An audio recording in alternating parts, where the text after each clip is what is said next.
best of both worlds. Yeah, yeah. It's a long name, but it applies. It applies totally to the band. Dave Meraska. No, yeah, well, you can pronounce it that way. That's just my Facebook spelling. How do you pronounce it? It's Meraska. The Z is actually an S, but I don't care.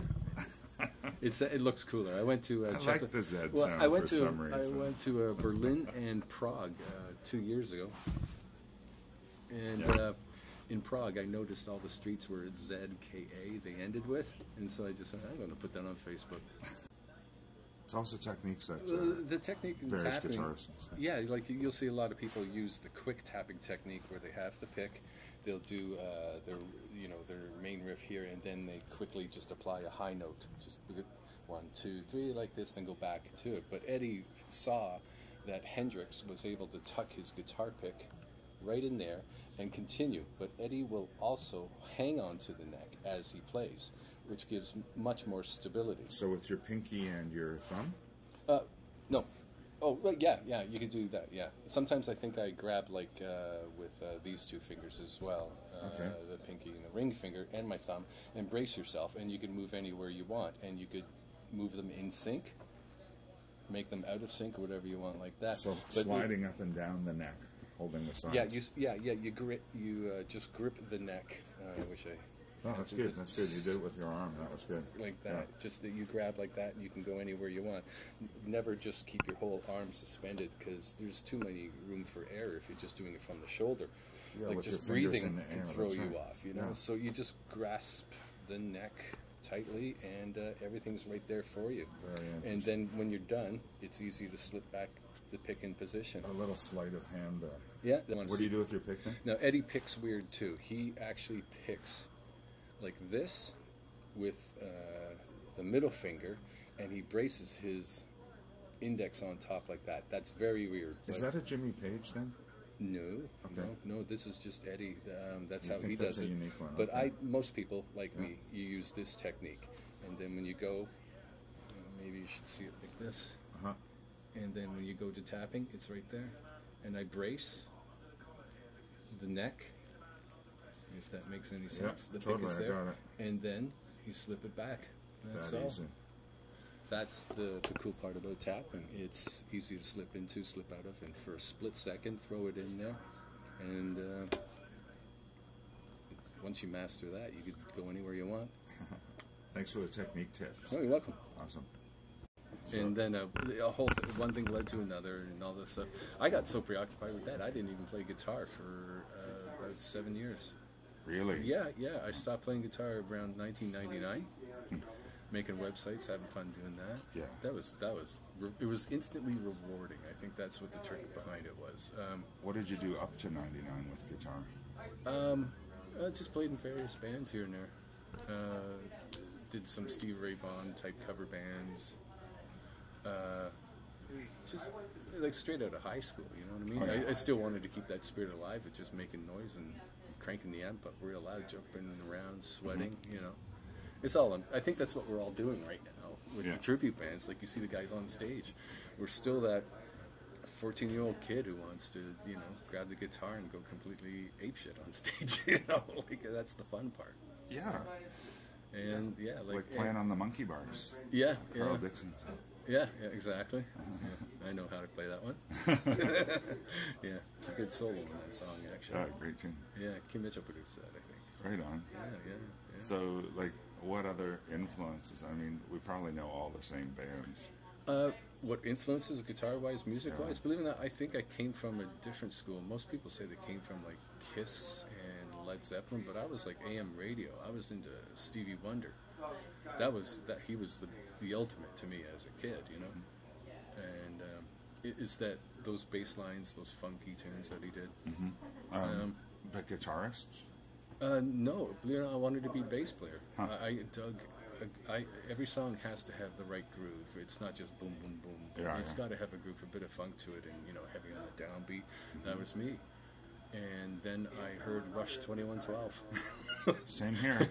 I think I was in grade 7 or grade 8 at this one girl's party.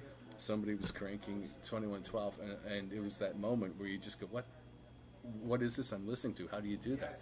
Oh, it's 3 guys from Toronto. I'm like, you're kidding me. had to learn it. So true. yeah, had So a Rush is guitar. a big influence. Rush was the big influence, and Max Webster. Yeah. And then I remember the day I heard Van Halen 1.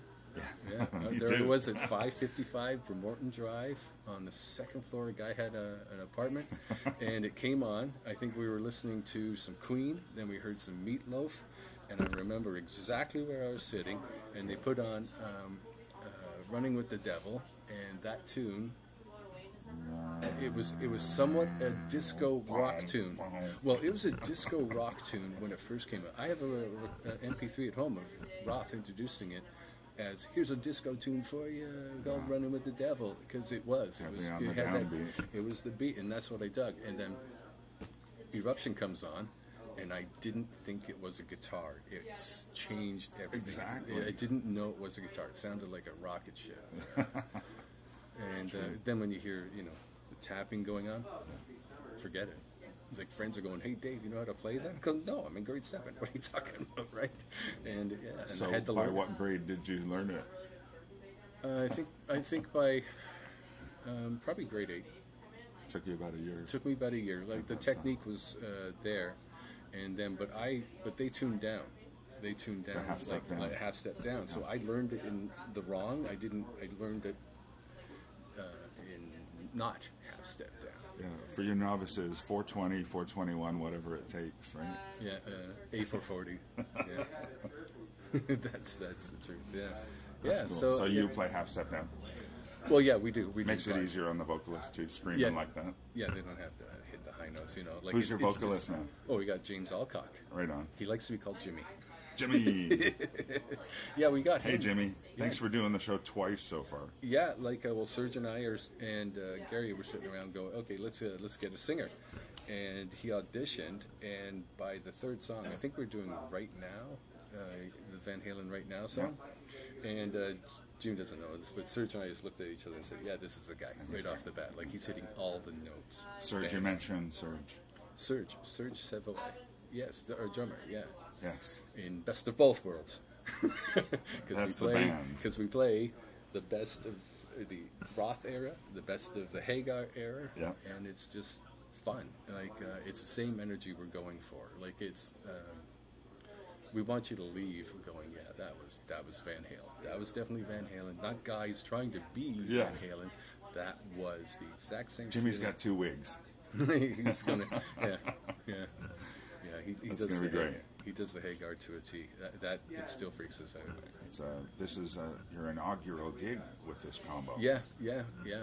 We're excited. As soon as we let the word out and made a few phone calls, and the promoters and club owners are like, "Yeah, we could do this. Yeah. I really think we can do this because, well, we need a Van Halen tribute out there right now. That's a fact." But you guys got like more than one gig in the next couple of days. Yeah, we got 3. We got 3. We got 3, and we've never played yet. Awesome. 3 book gigs, 3 shows, and we're looking forward to all of them. Awesome. It's we're more excited than we believe. Yeah. Well, you've been on the big stage before. What was your biggest show? Oh, that was the Sound Academy. Yeah, that was a mind that blower. Yeah. That was a mind blower, and we had no idea how many people were coming out or how much it was promoted, what the word would be like. This is with Yankee Rose, right. And I get a phone call or a text right before I leave for the show, and Serge was there setting up his drums, and he goes, "Dude, the parking lot is full." I'm like, "You're kidding." And I didn't believe it. Then you pull in, and it's a spooky, exciting feeling when you see that many people out there. Yeah, that was a fun show as well. How long did you tour with that combo? Oh, Yankee Rose. I don't remember. I think it was probably around maybe 2010 I joined. Oh, yeah.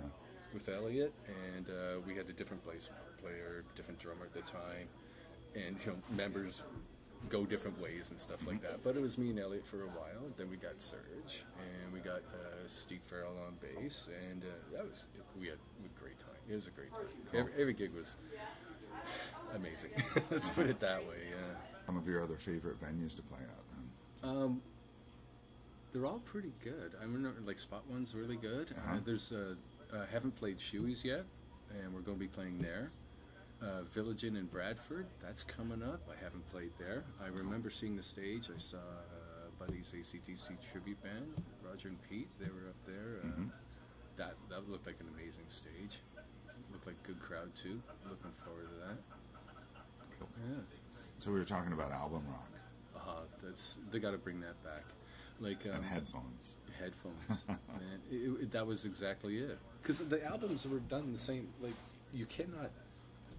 After Eruption, you have to hear You Really Got Me. Yes. It's just like, why would you put on We Will Rock You and not I Am the We Are the Champions afterwards? That's right. It works together because those songs are spaced. Even the space in between the songs were important. And you were forced to, back in the old days, like at a party, you'd put on an album. You wouldn't sit there. You want to keep the music going. Oh, we'll just put on this whole side of that album. But that's, everything's disposable right now. You have that one quick hit, then out. Like people are just, I'll just take my phone, throw the MP3s to the speaker, completely random, and everything's like high energy pop, and no, and there's it's all got to in be a feeling. alphabetical order. Like there'll never be another true Pink Floyd, Dark Side of the Moon, because you have to listen to the whole thing. Genesis, Lamb Lies Down. You can't just pick one or two songs off that and say, oh, that's why the album's good. No, you have to listen to it the way it goes, like the way songs fade into each other. Rush 2112. What if they only played, just the opus at the beginning, the overture, and didn't play the rest of the song? You go, no. Hemispheres. Well, they only did that. Go put on Hemispheres, and you go, no, you have to listen to La Villa Strangiato too. Yeah. I guess the album side lent itself to concept. Yes. And if you didn't have concept, then you better strategize your mix of those 4 or 5 songs that are on that half an album. Well, if you ever put on an album and said, yeah, this is a lot of great hits off this one particular album, but you put the album on at one, you're exhausted after the first side. You go, okay, that's just so many hits off one side. Yeah. I'm not going to name any artists, but like they're huge. But if you put the CD. album on and you go, I'm kind of tired of hearing this band right now. Because it was like, one powerful hit after one powerful hit. There was no flow to the album. 20 organic analog minutes. Yeah, yeah. It's all digital now. Yeah. Go back Makes to it analog. easy, though. My guitar rig is all analog. There's no digital. It makes it easy for anybody to be, viral now. What do you do for recording? I don't record anymore. Stopped writing. What did you? Yeah, but how did you do your recording then? I had a Yamaha MT1X, I think it was called. Yeah. I think I threw that out, and I would just bounce tracks back and forth using I think it was the Yamaha drum machine, because I wanted to do it. And I took all the songs that you'd be in a band, you'd be jamming in somebody's basement, and you're like, hey, I got a riff, and everybody be like, okay, Dave, let's hear this riff, and they go, yeah, it's not so bad, but then you forget about it and you work on some other tune like this. So I took all those riffs and ideas I had that never took flight, put them into like this mini album I made for myself, and it's an album made. You must still have it because you're a techie, right? You got the digital copy of it. There's an MP3 of it on my phone, but I'm the only one that likes this album. I like the pacing of it, how it goes from a high energy tune to a slow one, an acoustic haunting thing, and then powerful this, and then soft that. I like the flow of it, and that's an album just for me. Like when I put it all together. You gotta share it, man. No. Okay. No. Okay. You'll have to ask me nicely. You have to get me drunk, and that was good stuff. I guess you've seen how they made that album and how they looped together the cash register noises beginning of Dark Side of the Moon. Yeah. Another one of my favorite bands. Yeah. Speaking of concepts, so what? Okay, let's talk about your gear. Yeah. And editing the last thing. So. Yeah, you probably haven't seen it. I've posted some pictures on the Facebook. And what kind of gear are you using? Are you using like authentic? Oh yeah. I've got 2 JCM 800 Marshalls. One's a combo and one's the head with a cabinet for small gigs or big gigs. And then recently I bought the EVH, the PV, the PV3 EVH3 head with a 2-speaker cabinet. That's my main combo right now, and I've got an original Phase 90 MXR, an original flanger, the same type Eddie used, and what else I use? I use just an analog delay that I got as well. That's an MXR one. I should be a real shill for MXR after this, right? Yeah. Yeah, there's no digital stuff. I used to have digital stuff when I played with other bands, you know, because I need certain echoes, delays, and certain tones out of the instrument. But no, not for the Van Halen stuff. It's either you got a phase 90 on or you don't. that's what it seems like. Yeah, Good. and everything else in the tone is just controlled at the knobs. And I got 2 EVH guitars, the Bumblebee, black and yellow, and the original black and white stripe one. And then I have an actual Frankenstrat. I saw on Kijiji a guy was selling a guitar. The neck was terrible, but the body was just fine. So I replaced the pickup in that with a NOS pickup, new old stock, and went to Bournemouth and had a neck built. Throw that on, and it sounds a lot like it. Where did you get that built? Bournemouth, out of I think they're out of Washington State, near Seattle, suburb of Seattle. Yeah, good stuff. That's great. Yeah, seriously. Like I've had them do 2 necks for 2 guitars, so I threw that on to the Frankenstrat, and it's got everything. It's got the quarter. It's got if you know your Frankenstrat, the 3-way switch. It's got that. It's got everything. 5-way switch, I think it is. Mm-hmm. And if you look at it closely, it looks like the actual thing. Yeah. Well, okay, you know the black and white striped guitar that you see on the cover of the first album? Yes, of course. That is the Frankenstrat. Okay. Eddie saw that everybody was doing stripes on their guitars and like that, and he was like, oh, this isn't fair. This is no fun. I think he got ticked off. And what he did is he took tape and he taped over the black lines as best as he could. Then he took the red paint, bicycle paint, red number 5, I think it is. I've read this. And he sprayed it like crazy to cover up those stripes. Then he took the tape off, and that's what you get. If you take the tape off, you'll see that's why you don't see the black over the red. You see the black over the white, and the red is on either side of it. There's a science to it, man. It's not just a red background with black and white stripes. So yours is done exactly the same way. As accurate as possible. The only thing that's different is the year on the quarter. That's by the tremolo bar. Musicians do not go to see a Van Halen tribute band to have a good time. They go there to judge and say, I could do it better. Yeah. I'm well aware of that. It's highly stressed because if you're going to pay to see a band, you better get your money's worth. Like, it's not about our ego on stage. Yeah. Like when we're on the stage, think about the audience, what they want to see and hear. Don't tell a personal story on stage. You know what I mean? Just hit the stage.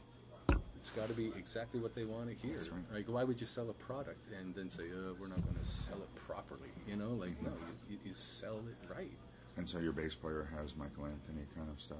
Well, he's gotten the tone.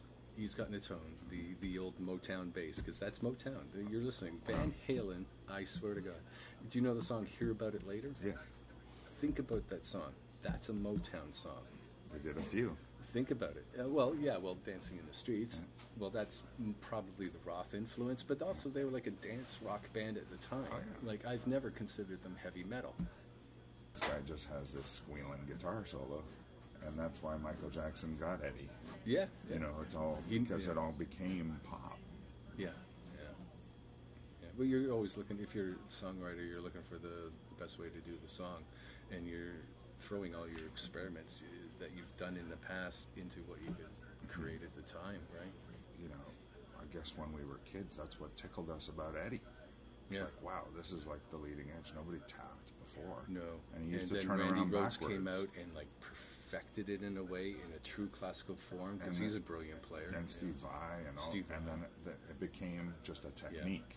Yeah. But when he did it, it was an art form, and it was the leading edge of the art. And isn't that true that in the early days, he used to turn around backwards at the shows so that people would steal the technique? Yeah.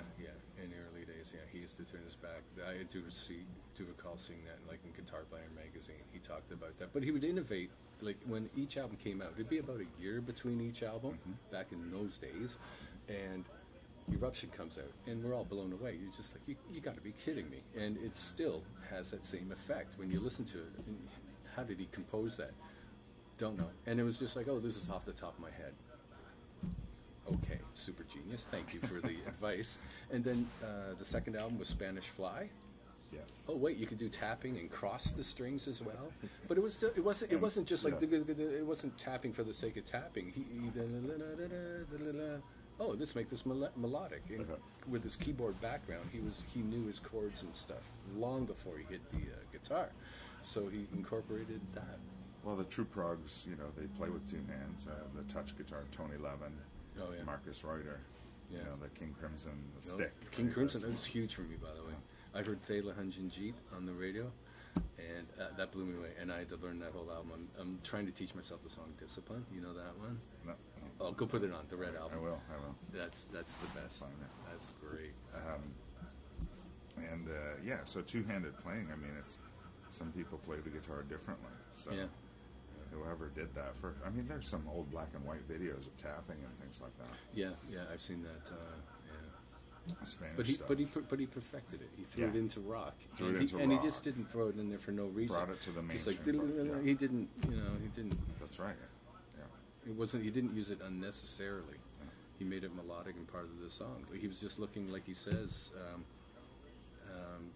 He was just looking for an A, and he was doing C sharp A, and I can't hit the A with this hand, and so he realized he pulled this hand over and let's just do like a trill kind of sound on the notes. Because that was it. Being a piano player as well. Yeah, exactly. Yeah.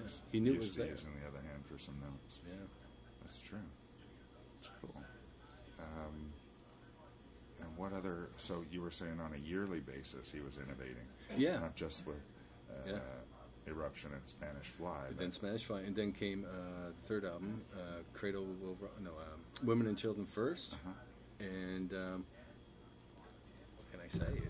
That's a great album too. A different innovation on that one. Yeah, we do Romeo's Delight, and it's a challenging and probably the most fun song to play. Like you have to have the energy to play that one. It's fast, you know. I think somebody on Facebook asked, are you going to do Hot for Teacher? Do you trust your drummer enough to do Hot for Teacher in your inaugural gig? Yeah, that's what we do. Awesome. Yeah. That's going to be great. I want to redo the entire solo that he did live on the last tour. Yeah, nice. That'd be kind of cool. Incorporate the little guitars intro, Cathedral, Eruption, the opening to Mean Streets. The guy's the innovator. Yeah. You know? It still applies today, all the stuff he did. That's We're working really hard to put a good show together. We just didn't create the set list and go, that'd be good enough. No, let's work it out. Let's make sure this song leads into that song just as good. And we want people to be happy when they come to this show, and not just like, here's another band. I don't ever want to feel that, because I have seen bands and I go, that's good, but I'm not leaving in a great mood. You know, I want a powerful, fun time, positive energy throughout the whole night. Best of both worlds. Yeah. It's a long name, but it applies. It applies totally to the band. Dave Meraska. No, well, you can pronounce it that way. That's just my Facebook spelling. How do you pronounce it? It's Meraska. The Z is actually an S, but I don't care. It looks cooler. I went to I like the Z sound for some reason. I went to Berlin and Prague 2 years ago, and in Prague I noticed all the streets were ZKA they ended with, and so I just said, I'm going to put that on Facebook. It's so amazing. Prague rock. Prague rock from a Prague guy in Prague. There you go. Dave Meraska, Eddie Van Halen, best of both worlds. Thank you. Friday night, spot one. And then? I think our next gig is Shoey's. I put you on the spot now. And then on the spot. And then there's one for Joe Pinto. There you go. And we got Spot One, Shoey's, Village Inn in Bradford. Awesome. Yeah. Check your local listings. Come on out. Thanks for being on Musicians and in judge Bars. us. Feel free to judge us, because we know you're going to do that. Musicians in Bars getting Diet Coke. Thanks. Okay, that's a good one. Cheers.